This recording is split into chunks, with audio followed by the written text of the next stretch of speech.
কি খেলা দেখিয়েছে, কালকে দেখিয়েছে দাদা পর্যন্ত হাত জোড় করি আছে। ডক্টর মোহাম্মদ ইউনূস মাথা তো মাথা নট একটা ম্যাগনেট। আমার মনে হয় এই মুহূর্তে এই দেশের জন্য এরকম একজন মানুষ দরকার ছিল, এই জন্য আল্লাহ মিলিয়েও দিয়েছে। উনি না হয়ে যদি রওশনের সাথে দায়িত্বে আসতো, এ দেশ অলরেডি জান্নাত হয়ে। এই বিরোধী দলীয় নেত্রী পেয়েছিলাম আমরা, বাবা শাহজালাল সব হালাল। বাংলাদেশে যেই রাজনৈতিক দলের কর্মসূচিতে কোরআন নেই, ওই দল যদি আমার বাবাও প্রতিষ্ঠাতা, তারপরও আমি ওই দলে নেই, এটা মানতে পারবেন? কারণ হাত তোলেন তো, আন্দাজে হাত তুলবেন না ভাই।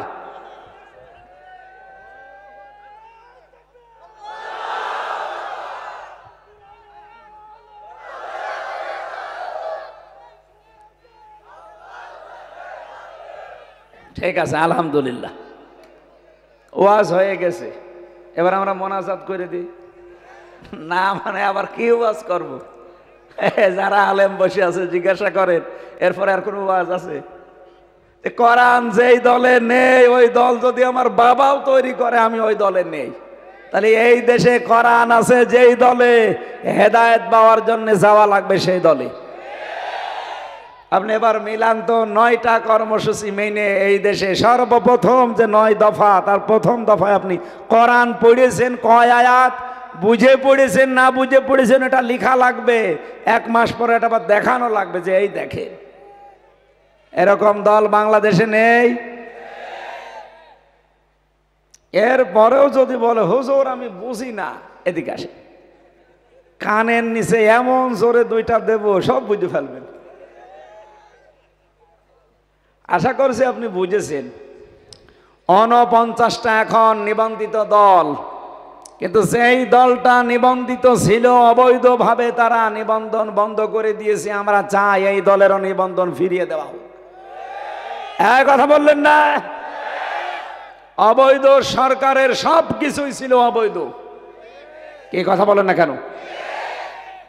জিন্দা শহীদ জনাব এটিএম আজহারুল ইসলাম, তাকে যে সমস্ত মিথ্যা মামলা দিয়ে, মন মতো রায় দিয়ে, যাদের সাক্ষীর ওপরে ভিত্তি করে শয়তান পর্যন্ত এখন আশ্চর্য হয়ে যাচ্ছে যে একটা কথা হইল, সাক্ষী দেখেছে 6 কিলোমিটার দূর থেকে, আর একজন দেখেছে 3 কিলোমিটার দূর থেকে, আর একজন দেখেছে 1.5 কিলোমিটার দূর থেকে। ওদের কি চোখ না রাডার? কিভাবে দেখলো 6 কিলোমিটার দূর থেকে যে উনি ধর্ষণ করেছে, উনি বাড়ি ঘরে আগুন লাগিয়েছে? ওই কি ধোয়া দেখে মনে হয় আন্দাজে একটা ধারণা করেছিল। সেই মিথ্যা ধারণার উপরে এই মানুষটাকে আজ 13 বছর পার হয়ে যাচ্ছে। এখনো পর্যন্ত অনেকে বাঙালিকে হাইকোর্ট দেখাচ্ছে যে না, ওনার সাজা হয়ে গেছে, তো এই জন্য ওনারে জামিন দেওয়া যাচ্ছে না। এই কথা যে বিয়াদবগুলো বলে, বাংলাদেশে তারেক জিয়ারও তো সাজা হয়েছিল 8 বছর। এই কথা বলেন না কেন? সে জামিন পায় কি করে? তার স্ত্রী ডাক্তার জোবাইদা, তার 3 বছর সাজা হয়েছিল, সে জামিন পায় কি করে? ম্যাডাম খালেদা জিয়ার সাজা হয়েছিল 6 বছর, সে জামিন পায় কি করে? তারা যদি জামিন পেতে পারে, এটিএম আজহারুল ইসলামও জামিন দেওয়া লাগবে। এই এপ্রিলের 22 তারিখে ডেট আছে। বাঙালিকে আর হাইকোর্ট দেখাবেন না। আমাদের ধৈর্যের বাঁধ কিন্তু শেষ হয়ে গেছে। আমিরে জামাত ডাক্তার শফিকুর রহমান হাফিজাহুল্লাহ যে ঘোষণা দিয়েছিলেন, আপনাদের কথা মতো কিন্তু আমরা কিছু করি নাই। 22 তারিখেও যদি টালবাহানা করেন, হাইকোর্ট যদি আর দেখাতে চান বাঙালিকে, কোনো হাইকোর্ট সুপ্রিম কোর্ট দেখা হবে না। 1 দফা 1 দাবি, এটিএম আজহারুল ইসলামকে 22 তারিখে ছেড়ে দেওয়া লাগবে। কারা কারা চান এটা দেখি?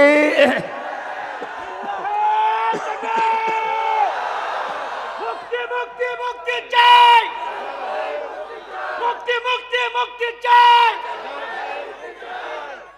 লিল্লাহে লিল্লাহে তাকবীর, মুক্তি মুক্তি মুক্তি চাই। ঠিক আছে ভাই, রাজনৈতিক গন্ধ খুঁজবেন না। অনেকে এই কথা বলছে কয়েকদিন যে ওনার সাজা হয়ে গেছে, তাহলে বাকিগুলোরও তো সাজা হয়েছিল।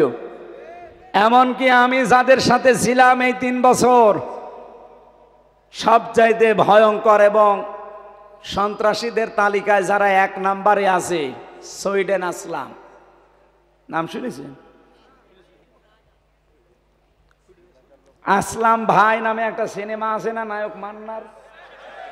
আপনারা তো মনে করছেন হুজুর কিছু জানে না। উনি আমার একদিন রাতের বেলা এসে আমার বলছে, হুজুর কে আপনি? আসরের নামাজ পড়ার সঙ্গে সঙ্গে সব তালা লাগিয়ে দেয়, আর আপনি রাত 9টায় এসেছে? বলছে আমি সুইডেন আসলাম। আমি বলছি ভাই কি বলবেন বলেন। মানে আমি সব ভুলে গেছি। ওরে বাবা, এই লোকটার নাম আমি আজ 3 বছর শুনছি।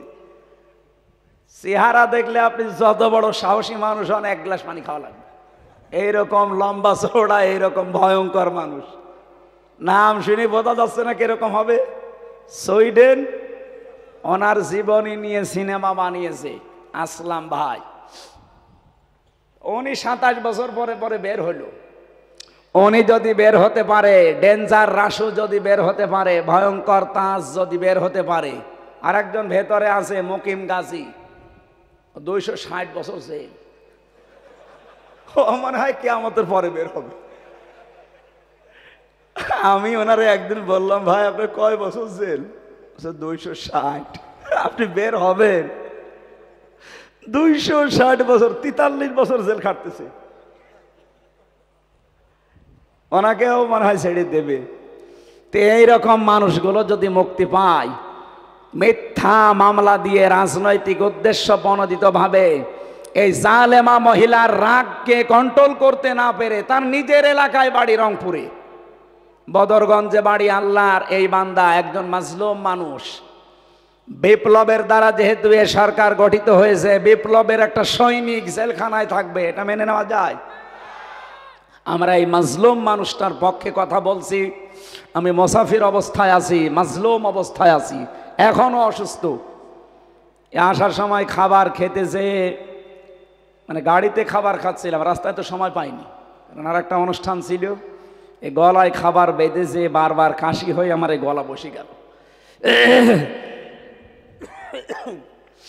মাজলুম মানুষটার পক্ষে কথা বললাম, আল্লাহ যেন কবুল করে, খুব দ্রুত যেন আমাদের মাঝে আবার এই মুক্ত আকাশে তারে ফিরিয়ে দেন। আরো জোরে বলেন আমিন। কি কষ্ট দিয়েছে 13 বছরে জালেমরা, আপনি জানেন? 300-র উপরে তার কাছে বই ছিল। এই শয়তানগুলো বই পর্যন্ত তারে পড়তে দেয়নি। মাঝে মাঝে কারারক্ষীরে দিয়ে আমার কাছে চুরি করে বই পাঠাতো, যে বলবা আমির হামজাকে যে বইগুলো যেন পড়ে এখান থেকে যে শিক্ষা পাই, ও যদি বের হতে পারে মানুষকে যেন জানায়। আমি প্রোডাক্টিভ মুসলিম পড়েছিলাম ওনার কাছ থেকে, কারাগারে রাত দিন পড়েছিলাম জাইনাব আল গাজালির ওনার কাছ থেকে। সালমান আর আওদার লিখা এরকম প্রায় 36টার উপরে কিতাব আমাকে পাঠিয়েছিল। আমি যতগুলো জ্ঞান ওখান থেকে পেয়েছি, এখন ওইগুলোই ডেলিভারি দিচ্ছি। আমি ওনার কাছে ঋণী। আমি আরো বেশি ঋণী মাওলানা মামুনুল হকের কাছে। 3 বছর আল্লাহর এই বান্দার সাথে এক জায়গায় ছিলাম। আল্লাহ রাব্বুল আলামিন এই গোলামগুলোকে সুউচ্চ মাকাম যেন দান করেন, বলেন আমিন।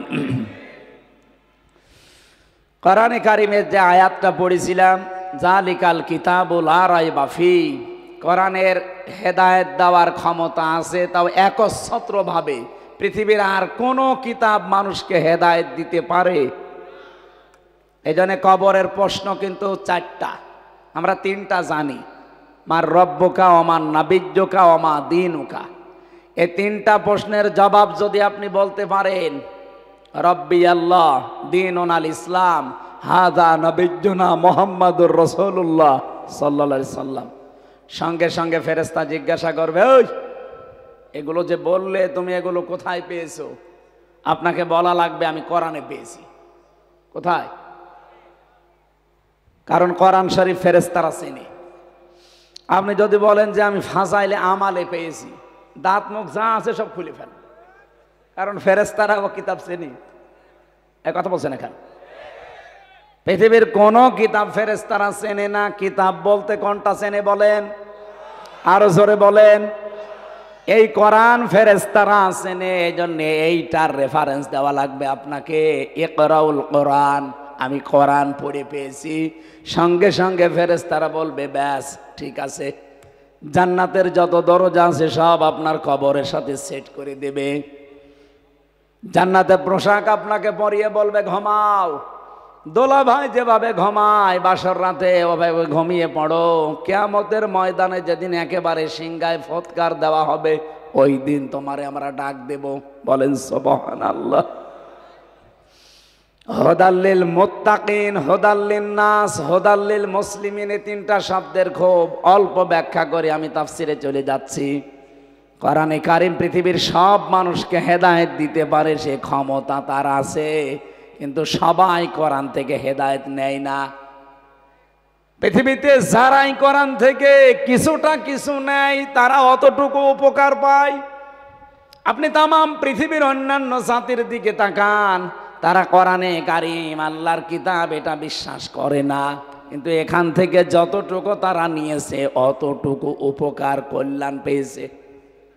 অমুসলিমরা তারা আজ পারিবারিক জীবনে রাজনৈতিক জীবনে কোরআনে কারিম থেকে বিধান নিয়েছে।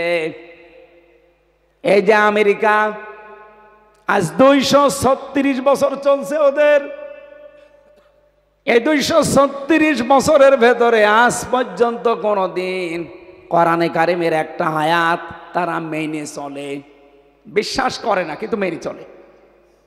কি সেটা? সূরা নিসার 34 নম্বর আয়াতের প্রথম অংশে পাবেন, আর রিজালু কাওয়ামুনা আলান নিসা। রাব্বুল আলামিন বলেন পুরুষ মানুষ হবে নেতা আর মেয়েরা হবে তাদের আজ্ঞাবহ। আজ 236 বছরের ভেতরে আপনি কোনোদিন দেখেছেন আমেরিকা গণতন্ত্রের বলি তামাম দুনিয়ায় ছড়ায়, সবক দিয়ে বেড়ায়, নারী পুরুষের সমান অধিকারের মিছিল বের করে, অথচ আজ পর্যন্ত কোনোদিন তাদের প্রধানমন্ত্রী মহিলা আমরা পাইনি? বলেন। এমনকি ট্রাম্পের মতো এরকম একজনকে তারা দায়িত্ব দিয়ে রেখেছে, কমলা হ্যারিসের মতো এরকম এক শিক্ষিতা মেয়েকে তারা কিন্তু দায়িত্ব দেয়নি। আয়াতের ব্যাখ্যা একটা হাদিস পেয়েছি, বিশ্ব নবী বলেন লা ইউফলিহা কওমুন ওয়াল্লাহু আমরাহুম ইমরাতান, ওই জাতি কখনোই সফল হচ্ছে না, হবে না। ইউফলিহা এর আগে লান এসেছে, মজারের আগে লান আসলে অর্থ হয় হচ্ছে না, হবে না, কখনোই হবে না। যে জাতির দায়িত্বে আছে কোনো মহিলা, বিশ্ব নবীর এই কথাকে তারা 236 বছর মেনে চলছে, এই জন্যে তারা আজ পৃথিবীতে নাম করা দাঁড়িয়ে গেছে। আমরা আজ সফল হতে পারি নাই 54 বছরে। আপনি দেখেন 54 বছরের অধিকাংশ সময় দায়িত্ব পালন করেছে মেয়েরা, নাকি বেশি বললাম? ওরা যদি রাজনৈতিক জীবনে কোরআন থেকে এতটুকু নিয়ে একটা ফায়দা কল্যাণ পেতে পারে, ওরা যদি আজ মাথা উঁচু করে দাঁড়িয়ে যেতে পারে, বাংলাদেশও দাঁড়িয়ে যাবে সামনে। আমরা সিদ্ধান্ত নিতে চাই কোনদিন নবীর এই কথার বাইরে আর বাংলাদেশ যেন না যায়। যারা দায়িত্বে আসবে যেই হোক সে যেন পুরুষ হয়। এই কথা বলেন না কেন? পুরুষ হলে কিছু না কিছু হয়, তার প্রমাণ ডক্টর মোহাম্মদ ইউনুস। 2 নবীর নাম নিয়েছে, মোহাম্মদ আর ইউনুস। কি খেলা দেখিয়েছে কালকে, দেখিয়েছেন দাদা পর্যন্ত হাত জোড় করে আছে।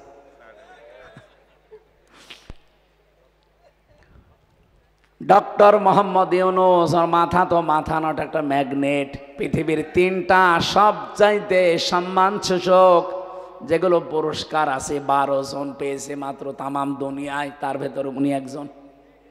3টাই পেয়েছে উনি। আমার মনে হয় এই মুহূর্তে এই দেশের জন্য এরকম একজন মানুষ দরকার ছিল, এই জন্য আল্লাহ মিলিয়েও দিয়েছে। উনি না হয়ে যদি রওশনের সাথে দায়িত্বে আসতো, এ দেশ অলরেডি জান্নাত হয়ে যেত। কি বিরোধী দলীয় নেত্রী পেয়েছিলাম আমরা, বাবা শাহজালাল, সব হালাল। কি বলতো সংসদে, দেখেছেন?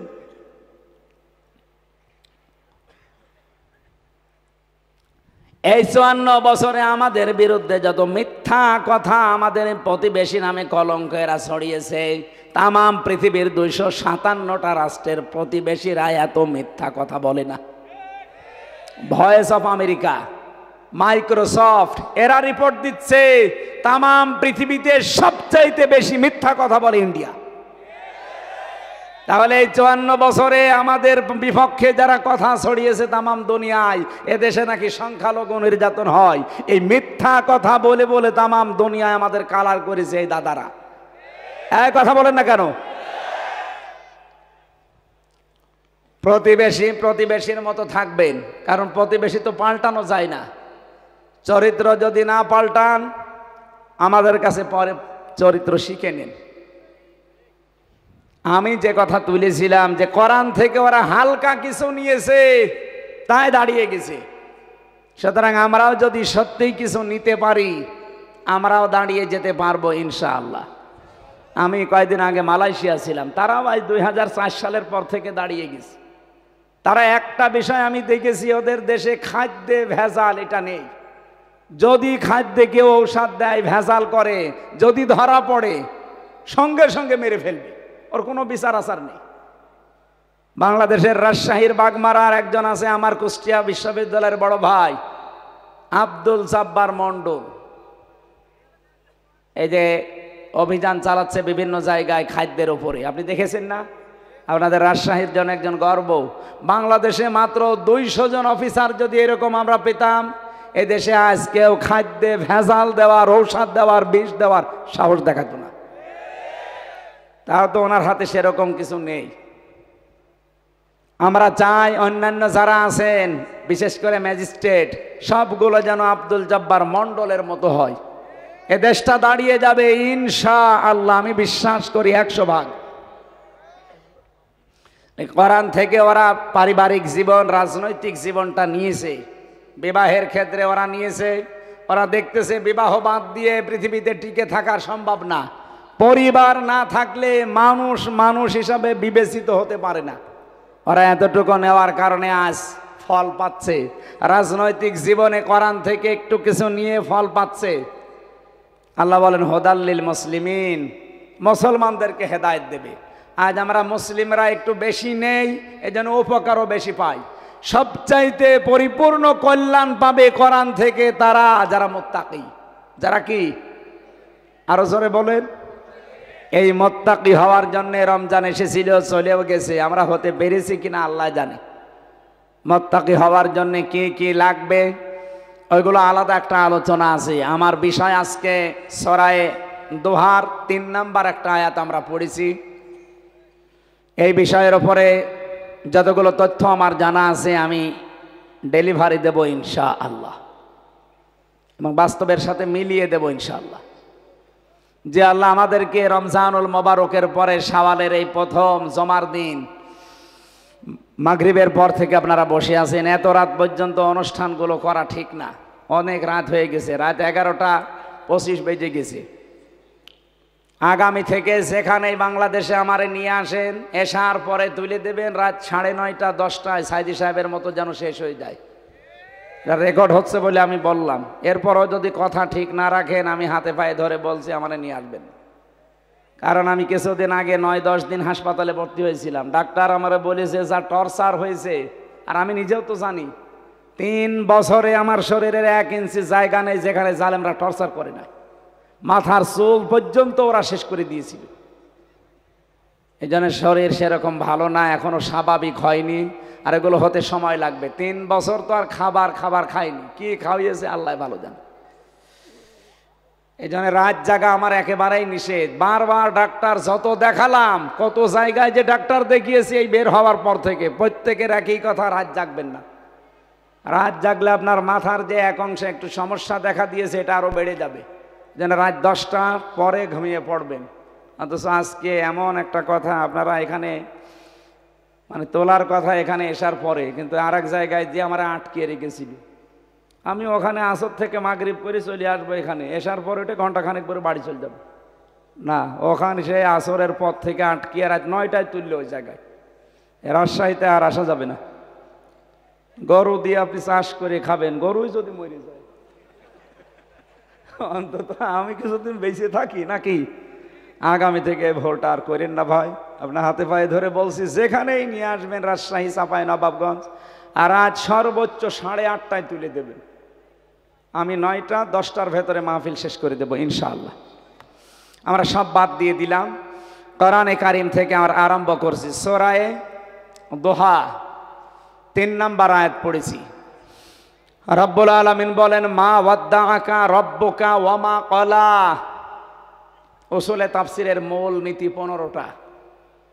কোন আয়াত থেকে তাফসির করতে হলে তার আগের আয়াত, পরের আয়াত, আগের সূরা, পরের সূরার সাথে সম্পর্ক কি আছে, এর সাথে রিলেটেড কি আছে, ওই বিষয়গুলো আগে জানা লাগে। ওগুলো যদি না বলি, আপনি একেবারে আয়াত পড়লাম তাফসির করে দিলাম, আপনি বুঝবেন না, ঘুলিয়ে যাবে। এজন্য আগের আয়াতে কি আছে, পরের আয়াতে কি আছে, আমরা আগে মিলাবো। যেহেতু ভালোভাবে সবগুলো একাধারে বলতে গেলে আমি নিজেও আর সময় কভার করতে পারবো না, 12টায় শেষ করবো আশা করছি। আপনারা তাফসিরে ফি জিলালিল কোরআন আর ইবনে কাসির, এই দুইটা একটু বাংলায় দেখে নেবেন, এইগুলো পেয়ে যাবেন। আমরা এবার মূল কথায় যাচ্ছি। 40 দিন একাধারে ওহী বন্ধ ছিল নাজিল হওয়া। কয়দিন? 40 দিন বন্ধ হওয়ার পরে নবীজি চিন্তায় পড়ে গেলেন। বিশ্বনবী অসুস্থ হয়ে পড়েছিলেন, কয়েকদিন তিনি তাহাজ্জুদের নামাজও পড়তে উঠতে পারেননি। হযরতে জুনদুব রাদিয়াল্লাহু তাআলা আনহু উনি বর্ণনা করেন, নবীজির আপন চাচি উম্মে জামিল, এই মহিলা বিশ্বনবীকে ডাক দিয়ে বলে, মুহাম্মদ, তোমার শয়তান তোমাকে ত্যাগ করেছে। বলেন নাউজুবিল্লাহ। বাইরের কোনো মানুষ যদি কিছু বলে অন্তত মেনে নেওয়া যায়, হজম করা যায়।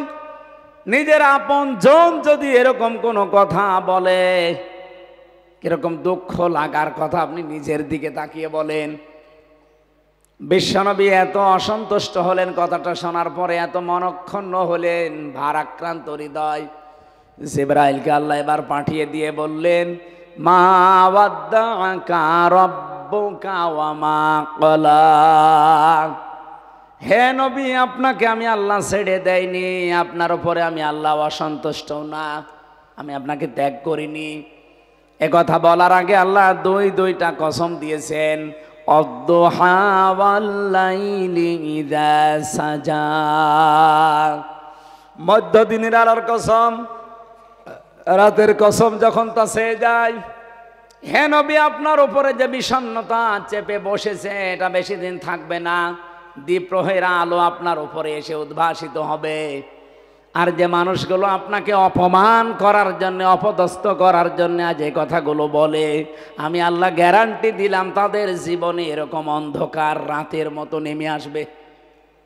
আমি বলেছিলাম না, কোনো আয়াত থেকে কথা বলতে হলে ওরা আগের সূরা পরের সূরা দেখা লাগে। আপনি দেখবেন সূরা দোহার পরে যেটা, তার নাম আলাম নাশরাহ লাকা সাদরাক। এই আয়াতের এই সূরার 5 নাম্বার 6 নাম্বার আয়াতে আমার আল্লাহ একটা গুরুত্বপূর্ণ তথ্য দিয়েছেন। এবার মিলাবেন। রব্বুল আলামিন বলেন, ফাইন্না মাআল উসরি ইসরা, ইন্না মাআল উসরি ইসরা। অবশ্যই কষ্টের পরে সুখ। যারা আলেম আছেন তাদেরকে বলছি, আপনি দেখবেন এখানে মার পরে সঙ্গে সঙ্গে উসরা, এর আগে আল্লাহ আলিফ লাম দিয়ে বিষয়টা নির্দিষ্ট করে মারেফা বানিয়ে দিলেন। আল্লাহ কষ্টের কথা বলতে গিয়ে মারেফা বানিয়েছেন, কিন্তু সুখের কথা বলতে গিয়ে আর নির্দিষ্ট করেন নাই, না কেরা রাখলেন, অনির্দিষ্ট রেখে দিলেন। কেন? তাফসিরে ফি জিলালিল কোরআনে সাইয়্যিদ কুতুব রহমাতুল্লাহ আলাইহি লিখেছেন, এই পৃথিবীতে কোনো মানুষ যদি 3টা কারণে কষ্ট ভোগ করে, এদিকে তাকান, 3টা কারণে যদি ওই লোকটা কষ্ট ভোগ করে একটা, তাহলে কমপক্ষে মহান আল্লাহ ইসরা, যেহেতু একটা নেকির কাজে কমপক্ষে 10 থেকে 70 গুণ পর্যন্ত বৃদ্ধি হয়। এই জন্য আপনি 3টা কারণে যদি একটা কষ্ট সহ্য করেন, দুনিয়ায় আপনাকে একটা কষ্টের জন্য 70টা সুখ, শান্তি, কল্যাণ আপনার জীবনে আল্লাহ ঢেলে দেবে। না বোঝেননি আপনি এখনো।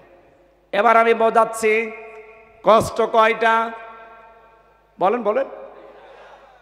কষ্টের কথা বলার আগে যেন আলিফ লাম দিয়েছেন, এর একবার ইন্না দিয়েছেন।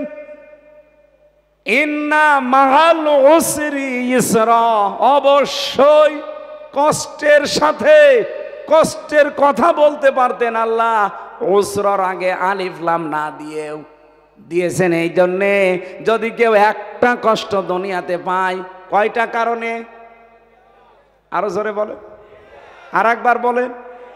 এক নম্বরে আপনার কষ্টটা হওয়া লাগবে আল্লাহর জন্যে, 2 নম্বরে কষ্ট হওয়া লাগবে রাসূলের জন্যে, 3 নম্বরে কষ্ট হওয়া লাগবে মানবতার জন্যে। এই 3টা কাজ বাদ দিয়ে যদি কেউ কষ্ট পায়, ওই কষ্টের বিষয় আলাদা।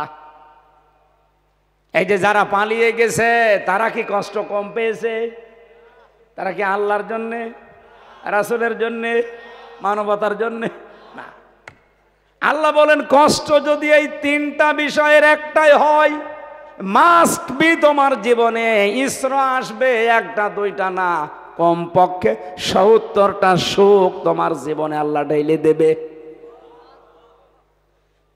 সিস্টেম অফের পৃষ্ঠায় দেখুন, আপনি যদি অবৈধভাবে কোনো সুখ দুনিয়াতে একটা ভোগ করেন, তাহলে অবশ্যই আপনার জীবনে 70টা দুঃখ, অপমান, অকল্যাণ আল্লাহ নিজে পাঠাবে।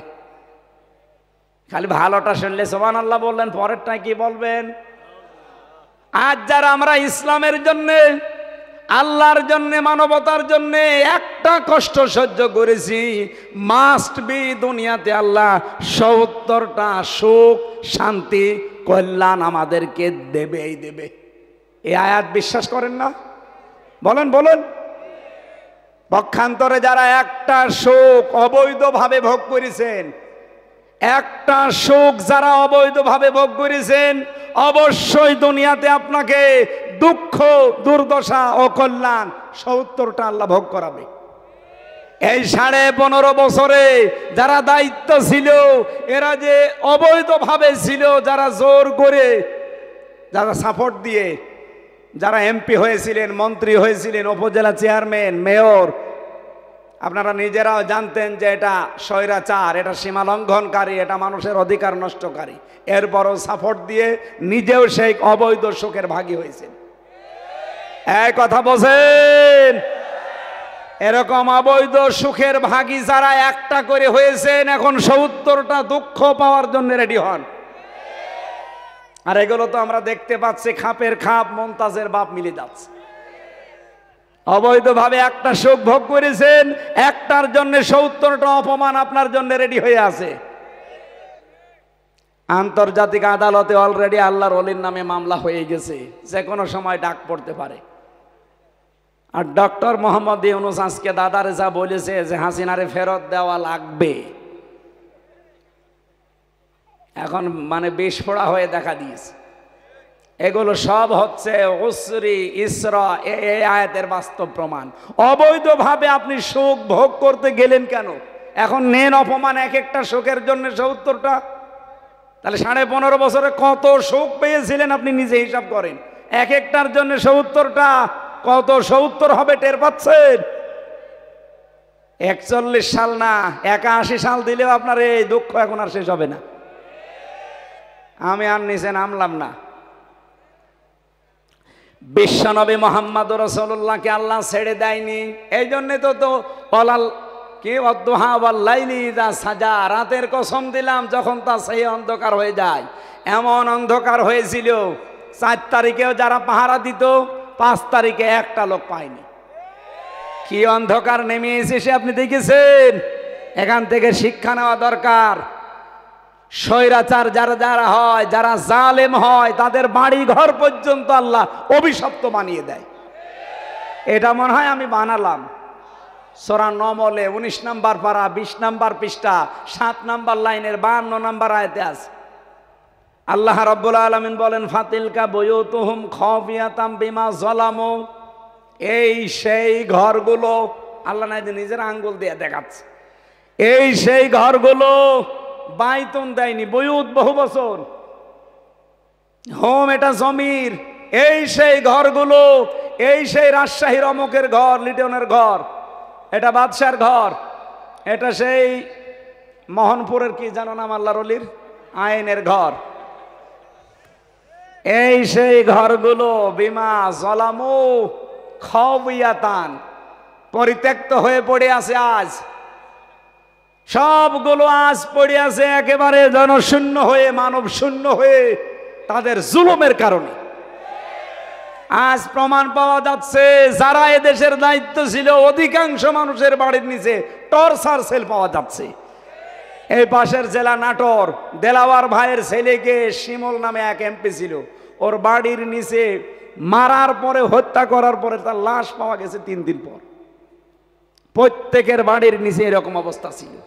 এই জন্য তাদের বাড়ি ঘর আগস্টের 5 তারিখের পরে আল্লাহ সব গায়েব করে দিয়েছে। সূরা নাম 7 নম্বর পারা 12 নম্বর পৃষ্ঠা 4 নম্বর লাইনের 45 নম্বর আয়াতের প্রথম অংশে আছে ফাকুতিয়া দাবিরুল কওমিল্লাযিনা যালামু, জালেমদের শিকড় কাটা হয়ে গেছে। কেটেছে কে? ওই কতিয়া, এটা মজুল, এর ফাইল জানা নেই। কে কেটেছে কেউ জানে না। আপনি দেখেন সারা বাংলাদেশে জালেমদের বাড়ি ঘর, আমার কুষ্টিয়ার দিকে তাকান, ইনোর বাড়ি আর হানিফের বাড়ি, পায়খানার ইট পর্যন্ত খুলে নিয়ে চলে গেছে। এমনকি পায়খানার প্যানও নেই, প্যানও খুলে নিয়ে চলে গেছে। অথচ 5 তারিখের আগে ঘরের দাপট ছিল কি গো, এখন আর দাপট নেই। আবার দ্বিতীয়বার এই যে ফেব্রুয়ারির 5 তারিখে আজাবুল বুলডোজার নাজির হয়েছিল না, আজাবুল বুলডোজার এসে যা বাকি ছিল ও একেবারে মিশে গেছে। এই জন্য যে সমস্ত জায়গায় জুলুম হয় ওই জায়গাগুলো আল্লাহ অভিশপ্ত করে দেয়। আমার মনে হয় এই 32 নাম্বার তার ভেতরে হবেই, তাছাড়া এভাবে মিশে গেল কি করি? আল্লাহর কোরআন তো আর মিথ্যা হওয়ার কথা না। বিমা জলামু, এই জুলুমের কারণে খাওয়াতান, এগুলো সব আমি জনশূন্য করে দেব, তাই হয়ে গেছে। এ পর্যন্ত বলে যদি আল্লাহ শেষ করে দিত আমি আয়াতই পড়তাম না। এরপরে আমাদের জন্য ইন্না ফি যালিকা লা আয়াতাল লিকাওমি ইয়ালামুন, লামে তাকিদ। আল্লাহ বলেন অবশ্যই এর ভেতরে শিক্ষা আছে তোমাদের জন্য, যারা বোঝো, যারা জানো, যারা জ্ঞানী। আমরা যদি সত্যি জ্ঞানী হয়ে থাকি, আগামী থেকে যে মানুষগুলো লাফাচ্ছেন যে তাড়াতাড়ি আমাদের চেয়ার দেন, কি করবেন চেয়ার? 15 বছরে তো চেয়ারের পায়াও পাননি, হঠাৎ আপনি এত পাগল হয়ে গেলেন কি করে যে চেয়ার চাই, চেয়ার চাই? কি করবেন চেয়ার নিয়ে? আজকে ফজু পাগলা নামে একটা লোক আছে কিশোরগঞ্জের, ফজু পাগলা যে স্ট্যাটাস দিয়েছে যে ভারতের সাথে, নরেন্দ্র মোদীর সাথে যাই করেন না কেন কিছু মানি না, নির্বাচন দেন, তাড়াতাড়ি ক্ষমতা হস্তান্তর করেন। ক্ষমতা কি আপনার বাবার নাকি? একটা ট্রাক সরাতে পারেন না আর এখন ক্ষমতা নেবেন মানে? যেভাবে চলছে চলুক, আগে সংস্কার হবে, পরিবর্তন হবে। এই 1628 জন যারা দায়িত্বে ছিল, একটা জালেম আর জালেমের দোসর যেন চেয়ারে না থাকে। তারপরে নির্বাচন। কিসের নির্বাচন এখন? সেই ডিসি ওই ডিসি আছে, শুধু কুড়িগ্রাম থেকে রাজশাহী এসেছে, এই পরিবর্তন। আমরা চাই চেয়ার গুলোতে এই জালেম এবং জালেমদের দোসর, এই 15.5 বছরে যারা, একটাও যেন না থাকে, সব পাল্টানো লাগবে। আমির জামাত ডক্টর শফিকুর রহমানের এই একটাই ঘোষণা, এই কথা বলছে না কেন? এটা না দিয়ে আবার দেবেন, এই দিনের ভোট রাতে হয়ে যাবে। এক লোক বিবাহ করে কেবল বাসর রাতে বউ রেখে বিড়ি খেতে গেছে বাইরে, হঠাৎ করে স্বামীর বোন এসে বলছে, ভাবি তুমি কি করবা জানি না, আমার কিন্তু ভাতিজা চাই। ঠিক আছে, আমার সময় দিবা না? কিছুক্ষণ পরে এসেছে এই বরের ভাই, বলছে ভাবি কি করবা জানি না, আমাদের কিন্তু ভাতিজা চাই, ছেলে হোক মেয়ে হোক আমাদের লাগবে। ঠিক আছে, তোমার ভাই তো এখন বাইরে, সময় দিবা না? কিছুক্ষণ পরে দাদি শাশুড়ি এসে বলছে, নাতি বউ কি করবা জানি না, আমাদের কিন্তু পতি চাই। শাশুড়ি এসে বলছে, কি করবা জানি না, আমার কিন্তু নাতি চাই। কিছুক্ষণ পরে স্বামী এসেছে, বলছে বউ আমি ঘুমালাম, কি করবা জানি না, আমার কিন্তু ছেলে চাই। বলছে তোমার বংশ কি সব পাগলের বংশ? কেবল বিয়ে হয়েছে আর তুমি বিড়ি খাওয়ার জন্য বাইরে, আর এখন ঘুমিয়ে পড়বা? কেউ চায় নাতি, কেউ চায় পতি, কেউ চায় ভাতিসা, আমি কি ডাউনলোড করে নিয়ে আসবো? আমার 10 মাস 10 দিন সময় দেওয়া লাগবে না। এক কথা বলছে না কেন? এখনো তো 10 মাস 10 দিন হয়নি, কেবল চলছে 7.5 মাস। এক কথা বলেন না কেন? আপনারা যান, আমরাও চাই, অসুবিধা নেই। যেই যাক সামনে তারা যেন আয়াতানে লামে তাকিদের কথা মনে রাখে, কারণ তাকিদ হামজার না, তাকিদ রুহুল আমিনের না। কার? আল্লাহ বলেন অবশ্যই এর ভেতরে শিক্ষা আছে যারা জ্ঞানী তাদের জন্য। সুতরাং যারা আগামীতে চেয়ারে বসবেন, সিদ্ধান্ত নিয়ে বসবেন, যদি এরকম স্বৈরাচারী কাজ কারবার কিছু করেন না, 5 বছর পরে আপনার বাড়িও ঠিক হানিফের মতো শ্মশান হয়ে যাবে। কিন্তু করবে কে? না না, কেউ জানে না। ফাকুতিয়া এর কোনো কর্তাই জানা নেই। আমি আশা করছি সাবধান হবেন। সামনে যারা আসেন, কে আসবেন আমরা জানি না, যারা আসেন আমাদের কোনো অসুবিধা নেই, কিন্তু আপনি যেন জালেম হয়ে না যান। জালেম হয়ে গেলে কিন্তু ছাত্র জনতা ঘুমিয়ে পড়বে না। কথা বলেন ঠিক কিনা? আমার ভাইরা, নবীজিকে আল্লাহ যে সান্ত্বনা দিলেন, আপনাকে আমি আল্লাহ কিন্তু ছেড়ে দেয়নি, আপনাকে আমি ত্যাগও করিনি, আপনার উপরে আমি আসলাম অসন্তুষ্ট না।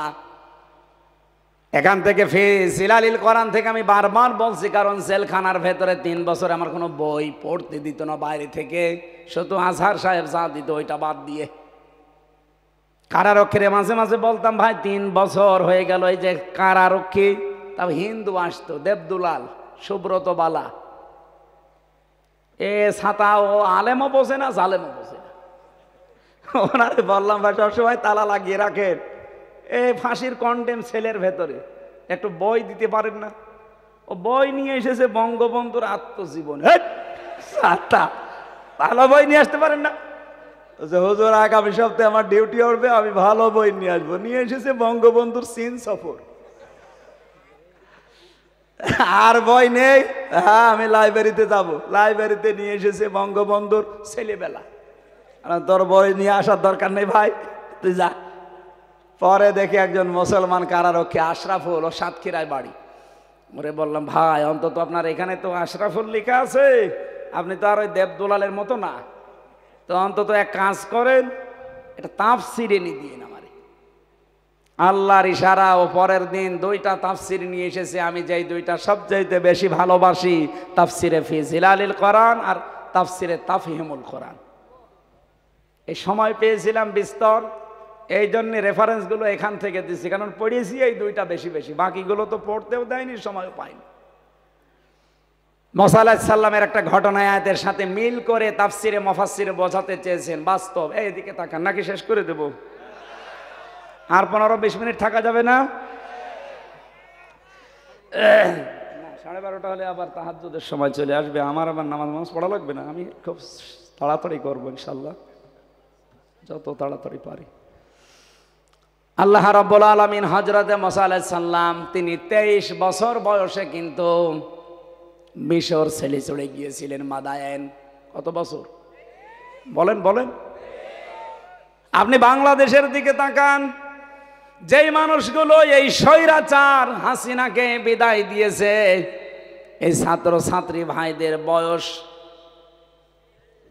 বেশিরভাগ ছিল 22-23। কথা বলেন না কেন?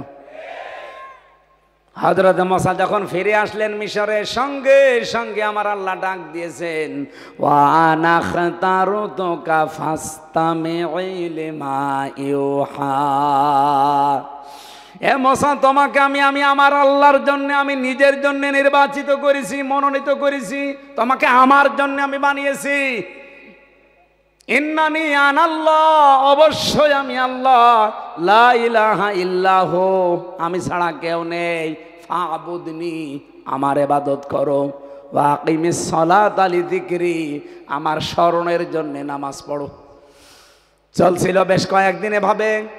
আল্লাহ রাব্বুল আলামিন সঙ্গে সঙ্গে তাকে ডাক দিয়েছেন, ইযহাবে ইলা ফিরআউনা ইন্নাহু তাগা।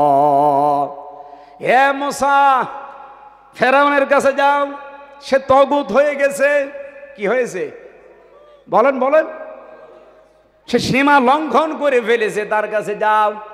এই যে এর আগে যে সরকারটা ছিল তারাও কিন্তু তগুত হয়ে গিয়েছিল। কারণ তগুত হওয়ার জন্য প্রথম দুইটা কাজ করা লাগে। এক নম্বরে নিজে আল্লাহর বিধান মানে না, অন্য কেউ মানবে, মানতেও দেয় না। এরকম করেছিল না দেশে? নিজেরা আল্লাহর বিধানগুলো মানতো না, কেউ মানবে, মানতেও দিত না। দুই নম্বরে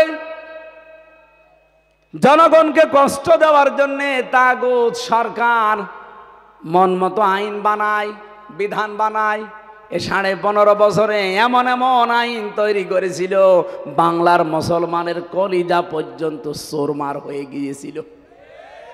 আপনি শতগুলো ব্যবস্থা আছে, শিক্ষা বলেন, অর্থনীতি বলেন, বিচার ব্যবস্থা বলেন, প্রশাসন বলেন, যত ব্যবস্থা আছে সবগুলোতে তারা হাত দিয়ে দিয়ে আইন তৈরি করে করে ধ্বংস করে দিয়েছে সবগুলো। হযরতে মুসা আলাইহিস সালাম বললেন, রব্বুল আলামিন তুমি আমাকে এমন এক জায়গায় পাঠাচ্ছ যে তাগুত, স্বৈরাচার, এর কাছে তো এমনি যাওয়া যাবে না। তোমার কাছে আমি প্রথম একটা জিনিস চাই, সেটার নাম হচ্ছে এলেম। নাম কি? তিনি বললেন, রব্বি জিদনি ইলমা, হে আল্লাহ তুমি আমার জ্ঞান বৃদ্ধি করে দাও। তাহলে স্বৈরাচারের মোকাবেলায় হযরতে মুসা প্রথম কি চেয়েছিলেন? আরো জোরে। 2024-এ বাংলাদেশের দামাল ছেলে মেয়েরা স্বৈরাচারের মোকাবেলা করার জন্য কি চেয়েছে? বলেছিল না কোটা না মেধা? বলেন বলেন, তে মেধার নাম কি? তারা যখন জ্ঞান পেয়েছে, মেধার মূল্য চেয়েছে, তখন তাদের নামে এমন একটা শব্দ লাগিয়েছে, স্বৈরাচার, তার নাম দিয়েছে রাজাকার। এরা রাজাকার শব্দ পেয়ে স্লোগান আরম্ভ করেছে, তুমি কে, আমি কে। কে বলেছে? কে বলেছে? হযরতে মুসা বললেন, আল্লাহ আমি জ্ঞান পেয়েছি, কিন্তু আমি আর একটা জিনিস চাই, আমি এখন সাহস চাই, শক্তি চাই। রব্বিশরাহ লি সাদরি ওয়ায়াসসিরলি আমরি ইলা আখিরি আয়া। হে আমার বক্ষকে প্রশস্ত করে দাও, আমাকে শক্তি সাহস বৃদ্ধি করে দাও। আপনি 15.5 বছরে বিএনপির মতো এত বড় দল, জামাতের মতো এত বড় দল, আরো বড় বড় রাজনৈতিক দল, স্বৈরাচারের একটা চেয়ারের পায়া 1 ইঞ্চি নড়াতে পারে নাই, অথচ এরা খালি হাতে, এদের বুকের ভেতরে আল্লাহ এত সাহস দিয়েছিল, প্রশাসনের সামনে নিজের বুক পর্যন্ত দিয়ে তারা পাহাড়ের মতো দাঁড়িয়েছিল। 3 নম্বরে আমি কোরআন থেকে পেয়েছি, তিনি বললেন, হে আল্লাহ শুধু আমি সাহস পেলে হবে না, আমি যে কথা ফেরাউনের কাছে বলবো, এই কথাকে সাই দেওয়ার জন্যে আমার একটা সহযোগী লাগবে। তুমি আমাকে এমন একটা বক্তা দাও যে বক্তার কথা হবে প্রাঞ্জল, স্পষ্টভাষী, কারণ আমার তো জিহ্বা ছোট। ওয়া হারুনা ওয়া আখি হারুনা হুয়া আফসাহু মিন্নি লিসানান ফারসিলহু মাইয়া রিদ আইয়ুসাদ্দিকুনি। সূরা কসসের ভেতরে আছে, তিনি বললেন আমার ভাই হারুনকে আমার সাথে সঙ্গী সাথী সহযোগী বানিয়ে দাও। আমি স্বৈরাচারের সামনে যে আমার ভাইকে দিয়ে কিছু কথা বলাতে চাই, কারণ তার কথাগুলো বোঝা যায় স্পষ্ট, প্রাঞ্জল ভাষী। তার মানে বোঝা যাচ্ছে এই দেশে যারা একামতে দিনের দায়িত্ব পালন করছেন, আপনাদেরকে এই জাতির সামনে উপস্থাপন করতে হলে আপনারা যদি কথা বলার মতো ওই জায়গায় না থাকেন, এমন এমন বক্তা আপনাদের পেছনে থাকা লাগবে যে বক্তাদের কথা স্পষ্ট, প্রাঞ্জল ভাষী। তার ভেতরে রুহুল আমিন একজন। এইরকম রুহুল আমিন বাংলাদেশে যত হাজার হাজার আছে, আজ তাদেরকে আমার মনে হয় কাজে লাগানোর সময় এসেছে। কারণ মুসা আলাইহিস সালাম যে সত্য নবী ছিলেন, তিনি যে সঠিক ছিলেন, হক ছিলেন, সেটা সুন্দরভাবে উপস্থাপন করার জন্য রুহুল আমিন দরকার আছে না নেই? এই জন্য বাংলাদেশে এখন বক্তাদেরও এই ভাষায় কথা বলা লাগবে, যেমন বলেছিলেন হযরতে মূসা। শুধু এতটুকুই শেষ না, 3-4 নম্বরে তিনি বলেছিলেন, আল্লাহ আমরা ঐক্য চাই, আমি ঐক্যবদ্ধ একটা শক্তি চাই। আজ বাংলাদেশের দিকে তাকালে আমি এটা 100 ভাগ মিলাতে পেরেছি। স্বৈরাচার পতনের জন্যে ছোট ছোট বাচ্চারা, শুধুমাত্র 14 দল বাদ দিয়ে বাংলাদেশের সব ছাত্র ছাত্রী এক হয়ে গিয়েছিল। কিসের ছাত্র দল, কিসের ছাত্র শিবির, কিসের ছাত্র মৈত্রী, কিসের ছাত্র ইউনিয়ন, 1 থেকে শুরু করে মাস্টার্স পর্যন্ত যারা আছে সব হয়ে গিয়েছিল এক। কথা বলে না কেন? এই জন্য আজও সময় এসেছে, বাংলাদেশকে পৃথিবীতে যদি দাঁড় করাতে চান, স্বৈরাচার মুক্ত যদি এই পৃথিবীতে বাংলাদেশ উপহার দিতে চান, আগামীতে কোনো স্বৈরাচার যেন মাথা চাড়া দিয়ে উঠতে না পারে, এটা যদি দেখতে চান, দলাদলি পালাপালি লাফালাফি সব বাদ, সব এখন এক হওয়া লাগবে। যদি আবার ভুল করেন 100 বছরের সুযোগ আর আসবে না। শেষে বালির টিরাকে নড়াতে আর পারবেন না কিয়ামতের আগে। 5 নম্বরে আমি পেয়েছিলাম হযরতে মূসা ডাক দিয়েছি, আল্লাহ আমি শুধু ঐক্য চাই না, আমি সরঞ্জাম চাই, আমার কিছু সরঞ্জাম দাও, আমি এই স্বৈরাচারের সামনে যাব। আল্লাহ পাক বলেন, যাও তোমাকে আমি লাঠি দিলাম, অমা তিলকা বিয়ামিনিকা ইয়া মূসা, আমার হাতে কি? লাঠি। এটা লাঠি, শুধু লাঠি না, ছেড়ে দাও। তিনি লাঠি ছেড়ে দিয়ে কি হয়েছিল? এখানে লাঠির ভেতরে আমার আল্লাহ এমন শক্তি, পাওয়ার ক্ষমতা দিয়েছেন, স্বৈরাচারের যত শক্তি ক্ষমতা আছে সবগুলো ধ্বংস করার শক্তি ওই লাঠির ভেতরে ছিল। বাংলাদেশের 18 কোটি মানুষ, আমাদের উচিত হবে এমন এমন লাঠি 18 কোটি মানুষের 36 কোটি হাঁটি থাকা লাগবে। যদি কোনো স্বৈরাচার মাথা ছাড়া দিয়ে উঠতে চায়, মূসা নবীর মতো লাঠি ব্যবহার করা লাগবে। এটা আমাদের পূর্বপুরুষ যারা, তারা দেখিয়ে গেল। এই যে আবু সাইদ, হাতের ভেতরে কি ছিল? এই কথা বলছে না কেন? আপনি দেখেননি? তামাম দুনিয়া এটা দেখেছে, যখন গুলি লাগতেছে তারপরও লাঠি ছাড়ে নাই। এ লাঠি বলতে শুধু হাজে আবু সাইদের বাঁশের লাঠি না, এমন এমন লাঠি তৈরি করা লাগবে। বাংলাদেশে যে অ্যাটম বোম নেই,